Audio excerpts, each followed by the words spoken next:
En este capítulo vamos a seguir hablando qué acontecimientos sociales, históricos, científicos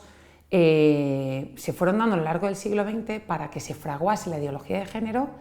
y se convirtiese en esta nueva interpretación de la sociedad en todo su conjunto. Ideología porque precisamente lo que busca es una reinterpretación de la sociedad en su totalidad. Por eso hablamos de ideología de género. Y además busca la reinterpretación de la sociedad desde el planteamiento de que el sexo biológico es precisamente la causa de esa sociedad violenta, machista, patriarcal, en el cual la mujer es dominada por el hombre. Y se busca esta eliminación de la diferencia del sexo biológico, esta negación de la propia biología, del cuerpo recibido, para poder llegar a tener una sociedad libre. Objetivamente, estas ideas, si uno las razona un poco, el puro sentido común hacen ver que son una absurdez. Pero lo cierto es que ocurren cosas y a veces uno se ve metido en esta maraña, en esta auténtica dictadura de género en el cual cualquier voz pensante distinta se está encontrando con auténticas persecuciones. Persecuciones de ser absolutamente rechazado y arruinado y demás. Vimos cómo a lo largo del siglo XX, en primer lugar, había movimientos en los cuales consideraban que la fecundidad era algo a eliminar en las mujeres,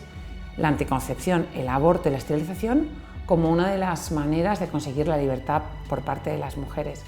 Por otra parte, un feminismo que al principio era de igualdad y luego se va convirtiendo en un feminismo radical,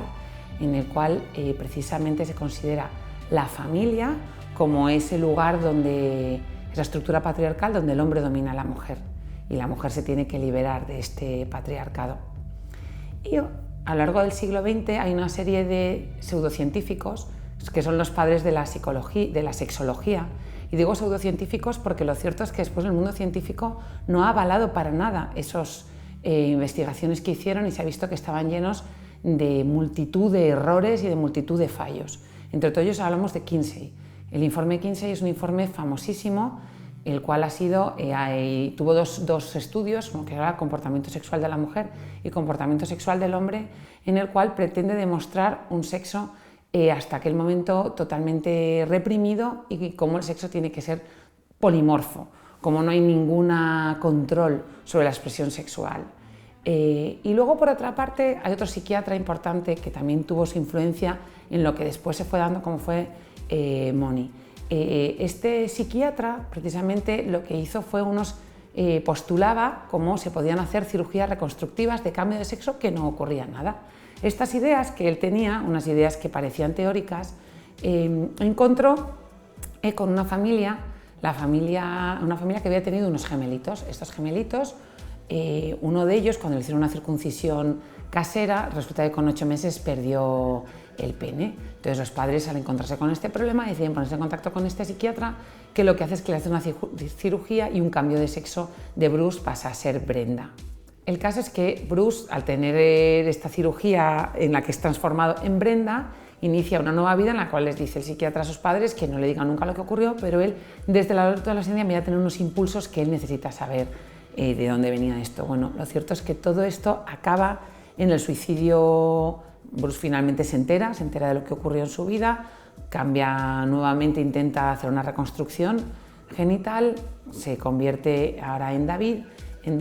y finalmente acaba con un suicidio a muy temprana edad. Su hermano también y también su padre, es decir, es una historia absolutamente trágica. Todo esto no se dijo, pero sin embargo esta cirugía realizada en Estados Unidos se vendió durante muchísimos años como que el sexo biológico, esa expresión genital de la sexualidad, era algo absolutamente modificable, en la cual simplemente a través de una cirugía, a través de tratamientos hormonales, el cuerpo era absolutamente moldeable, no había nada definitorio. Bueno, pues todo esto que hemos ido viendo,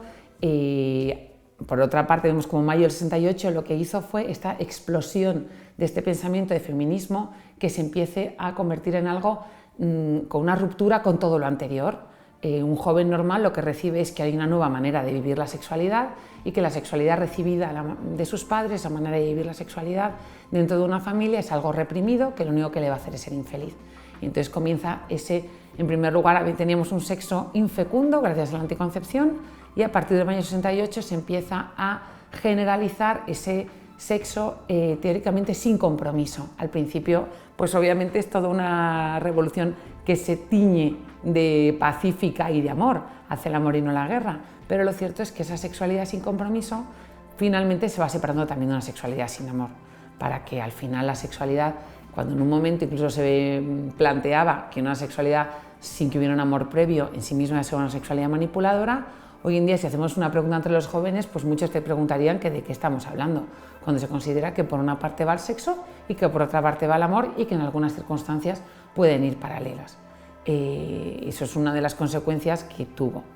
Y por otra parte, este feminismo radical seguía siendo caldo de cultivo en las universidades y aparecen pensadoras como por ejemplo Millet, que tiene un texto que se llama Política sexual, en el cual ella ya empieza a hablar del género precisamente como esa liberación del sexo biológico, como precisamente el sexo biológico no tiene nada que me condicione, nada que me diga, sino que a lo que tenemos que llegar es una situación en la cual luchemos contra esa heterosexualidad predeterminada y simplemente tengamos un género indefinido. Y además cómo tiene que convertirse en algo que se encuentre y que se transmita a la sociedad a través de políticas. Este pensamiento de género, pues vemos cómo ha ido teniendo después una expresión que empieza en los años 90 a hacerse palpable, que es un desprecio del cuerpo. Primero la sexualidad se ha desvinculado de la procreación, después la sexualidad se desvinculó del amor y del compromiso y finalmente en los años 90 empieza a aparecer una sexualidad desvinculada del cuerpo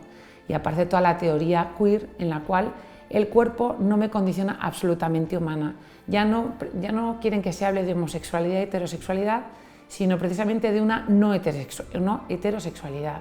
una sexualidad absolutamente polimorfa, no condicionada, en la cual lo único que marca la sexualidad y su expresión va a ser el propio deseo. Es curioso porque estas cuestiones, que son cuestiones tan íntimas de las personas, se han llegado a convertir, por otra parte, después en agenda política. En agenda política porque precisamente la ideología de género lo que viene a decir es que precisamente esta expresión sexual de reconocer un cuerpo sexuado es el culpable de la violencia machista y de la violencia social. Y es porque detrás de toda esta ideología de género lo que se da es una rebelión contra uno mismo. O sea, al final es no aceptar quién es uno mismo y es creernos que verdaderamente la autodeterminación es posible. Una autodeterminación que al final a lo que nos remite es a nuestro cuerpo recibido y al creador. Y esto lo digo porque es una cosa muy interesante de las feministas de género, que si bien hoy en día toda la cuestión religiosa es una cuestión que en cualquier ámbito público está, y sobre todo en un país como el nuestro, en España, es absolutamente rechazada, lo cierto es que las feministas de género hacen toda una reinterpretación de la Biblia, porque al final toda la cuestión de género no deja de ser una rebelión contra uno mismo y contra el cuerpo recibido que nos remite al que nos lo ha dado, que es Dios. Por eso ha habido dentro del feminismo de género pensadoras que han hecho toda una reinterpretación del Génesis y hablan del Génesis como texto matricida fundador. Precisamente el Génesis, que es donde hablamos como Dios crea al hombre a su imagen y semejanza, hombre y mujer los creó, pues ellos hablan de un texto matricida fundador en el cual se mata, entre comillas, a las diosas, que hasta aquel momento diosas placenteras, que estaban en todas las religiones primitivas, para que aparezca un único Dios varón. Entonces, hablan en primer lugar de esto, texto matricida fundador, y es verdad que consideran como la mujer queda subordinada al hombre, y por otra parte, otra de las cuestiones que aparecen en toda esta reinterpretación de la Biblia es ese deseo de ser como dioses, ese deseo de pensar y de pretender que podemos verdaderamente reinterpretarnos, que partimos de cero, que somos absolutamente un barro nuevamente moldeable por uno mismo, cuando eso verdaderamente no hay nada más falso ni nada menos cierto, porque nadie puede hacerse completamente a sí mismo como si partiésemos de la nada.